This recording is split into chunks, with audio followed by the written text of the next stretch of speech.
सरकारी नौकरी करे यानी कि देश सेवा करे, उसको पैसे देने की बात आए तो गुणा भाग और गणित और अर्थव्यवस्था समझाई जाती है। इसमें हेलो दोस्तों, बहुत बहुत स्वागत है आपका हमारे YouTube चैनल पर। देखिए, यहाँ पर OPS और UPS और NPS पर जो बहस हो रही है, उस पर पत्रकार ने सरकार को घेरते हुए और सरकार के प्रवक्ता से ऐसे ऐसे सवाल कर दिए जिसमें सरकार पूरी तरीके से फंस चुकी है। OPS पर पत्रकार ने प्रवक्ता से बहुत ही गहरे सवालों में उनको लपेट लिया और उनसे पूछा कि क्या OPS से इतना बोझ आ जाएगा सरकार पर कि सरकार दिवालिया हो जाएगी। और ऐसे बहुत सारे राज्य हैं जहां पर OPS लागू है। आपको पंजाब का उदाहरण देते हुए बताएंगे। वहां के CM श्री भगवत मान जी ने, जहां पर विधायक और मंत्री और सांसद लोगों को जितनी बार विधायक और मंत्री सांसद बनते थे उतनी बार पेंशन मिलती थी, उसको उन्होंने समाप्त कर दिया है।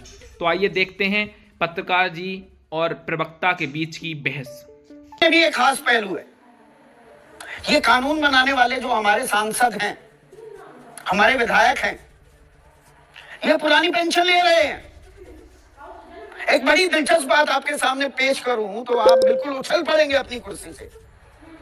अभी कुछ समय पहले तक पंजाब का उदाहरण दे रहा हूं, वहां पर क्या सिस्टम था कि जितनी बार के विधायक हो उतनी बार की पेंशन, सांसद बन गए तो वो पेंशन भी जुड़ गई। एक जनाब को तो 6.25 लाख रुपए महीना पेंशन मिल रही थी। भगवंत मान ने अब वो सिस्टम खत्म कर दिया कि एक ही पेंशन मिलेगी, ये नहीं कितनी बार चुने गए हो। कई राज्यों में ऐसा है, कई राज्यों में कुछ और है। पर आम जनता, आम सरकारी कर्मचारी को नई पेंशन योजना, सांसदों विधायकों को पुरानी पेंशन क्यों? और मुझे अपने फौजियों पर गर्व है, नाज है।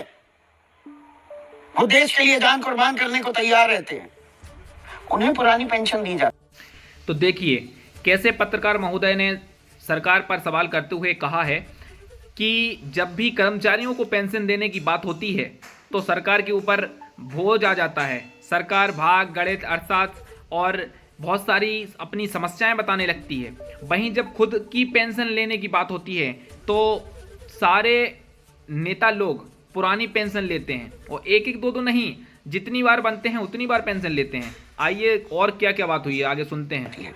पुरानी पेंशन योजना चल रही है फौज में, पर बाकी सरकारी कर्मचारियों को नई पेंशन योजना हुई और ज्यादा हताशा आई।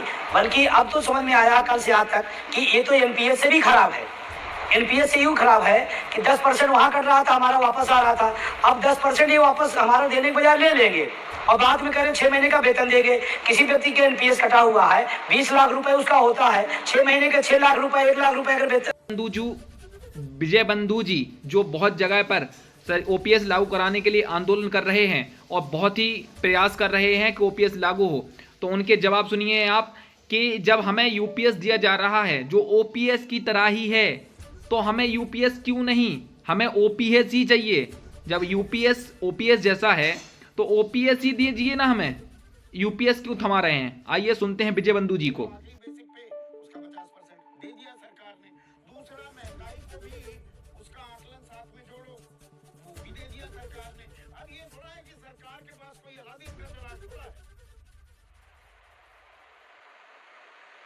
मैं कह रहा हूँ, आपने कहा ना कि उसमें डीए उन्होंने दे दिया, 50% दे दिया। तो मैं कह रहा हूँ कि जब दे ही दिया तो फिर यूपीएस क्यों, ओपीएस क्यों नहीं? जब ओपीएस ऐसी ही है तो ओपीएस दे दीजिए, फिर क्या दिक्कत है? अगर मेरी मांग को मान जा रहा तो मेरी तो मांग ओपीएस है और आप कह रहे हैं कि उसमें उन्होंने दे दिया तो ओपीएस मांग ले। और अभी 50% से जो बता रहे 50% बेसिक से लेकर ये भी मेथड जा रहा है। अभी इसमें क्या होगा, पूरे साल का लास्ट का 50% का पहले महीने से 12 महीने का औसत निकाला जाएगा, फिर बेसिक पे निकाला जाएगा, फिर उसके बाद उसका दिया जाएगा। अभी तो इसमें जोड़ा ही जोड़ा है, जोड़ ही जोड़ चल रहा है। नहीं, इसमें जोड़ तो एक और ये भी है, बड़ा सीधा सा, मैंने 10% अगर कंट्रीब्यूशन दिया है, 25 साल मैंने नौकरी की। और यहाँ पर मैं राजेश आपका कमेंट चाहूंगा क्योंकि आप ये भी है, कोई मेरा 10% कटेगा? हाँ, ये बात तो ठीक है ना। 25 साल मैंने नौकरी की, उसके बाद मुझे पेंशन मिलती है, तो मेरा 10% तो वो दरअसल जो मेरा कंट्रीब्यूशन है वो कंपाउंडिंग अगर मैं कर दूं तो 20-22-23% हो गया होगा। तो 50 दे रहे हो आप मुझे, 20-22 तो मैंने ही दे दिया, 50 मेरा तो है। आप 20% दे रहे हो, 18% गवर्नमेंट दे रही है, प्लस वो इन्वेस्ट हो रहा है।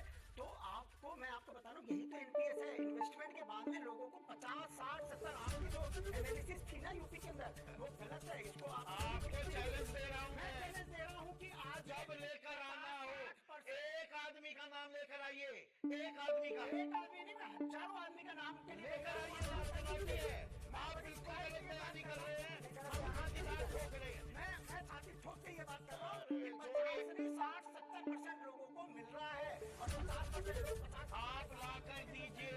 हाथ कंगन को आरती क्या चिल्लाने से थोड़ा होता है, चिल्लाने से थोड़ा होता है, चिल्लाने से 70% का रिटर्न आ रहा है। 70% रिटर्न मिल रहा हो राजेश भाई, चिल्लाने से बड़े अच्छे नंबर आपने बना लिए मीडिया सेल में बीजेपी के।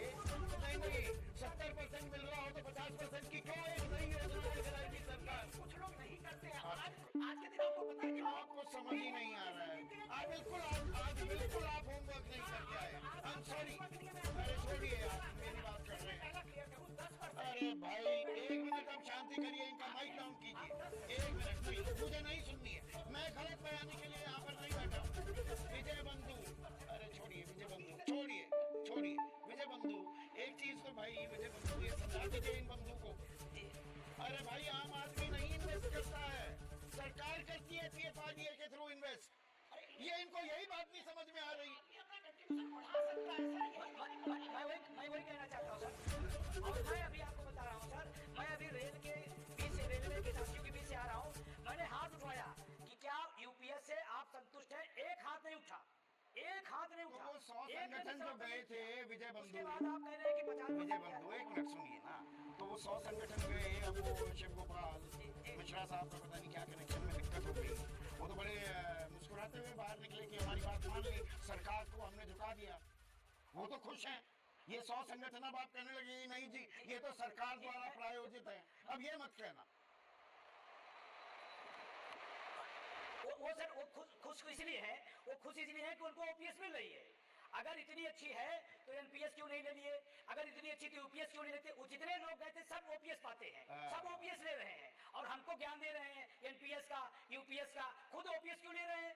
अगर इतनी अच्छी यूपीएस है और एनपीएस है तो एक भी वहां पर एनपीएस वाला नहीं गया था, एक से भी वार्ता एनपीएस वालों से नहीं की गई। देश के लाखों लाखों लोगों का मैं नेतृत्व करता हूं, एनएम ओपीएस का राष्ट्रीय अध्यक्ष हूं। मैंने सबसे पूछा, एक व्यक्ति नहीं कहा कि हमको एनपीएस चाहिए, एक ने नहीं कहा आपको ओपीएस चाहिए।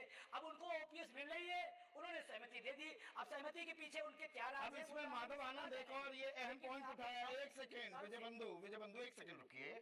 माधव आनंद जो ये ओपीएस वाला कौन है और एनपीएस वाला कौन, ये भी एक दिलचस्प अपने आप में लड़ाई है।